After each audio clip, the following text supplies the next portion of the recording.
They were 6 critical years that saw Lebanon nearly descend into a failed state. President Michel Aoun's tenure has come to an end, but he's promising to continue the fight against corruption within what he describes as the ruling establishment. The biggest financial crime committed in the world using your own money. We could have cut the losses by using capital controls to prevent money smuggling, something that still hasn't happened. Why are they challenging us? Is it because there are going to be prosecutions? Just like the last 2 presidencies, Parliament has not approved a replacement for Aoun, plunging the country once again into crisis and creating a power vacuum. Aoun says he's also approving the government's resignation.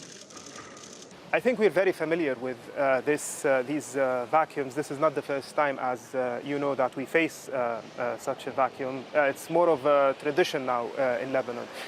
Nevertheless, I think this is representative of the inability of the current Lebanese constitution, its inability to function properly. The president left surrounded by his supporters who came to accompany him on his trip from Baabda presidential palace to his new residence.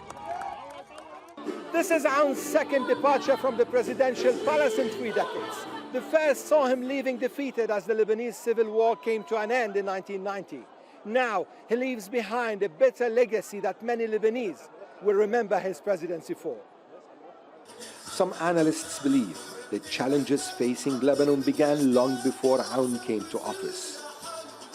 Aoun's presidency should be thought of as part of a continuum. What we're currently living in Lebanon is a continuity of a path that has been unraveling for the past not just 10 years or 11 years. Some would even extend this continuum until the 1990s. Aoun, who is a Christian, came to power in 2016, endorsed by Hezbollah, in a political deal that brought back Sunni politician Saad Hariri as prime minister. Many Lebanese will likely remember the Aoun era as a time of great difficulties. The biggest one being the 2020 Beirut port explosion that killed hundreds.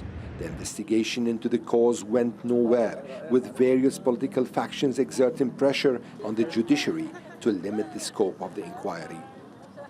That was followed by the significant loss of value in the nation's currency, which has led to a near total financial collapse and people unable to withdraw their money. Lebanon will now await the election of a new president in the coming weeks. But it's not only about political factions agreeing on a candidate. It's also about regional players facilitating and supporting such a move.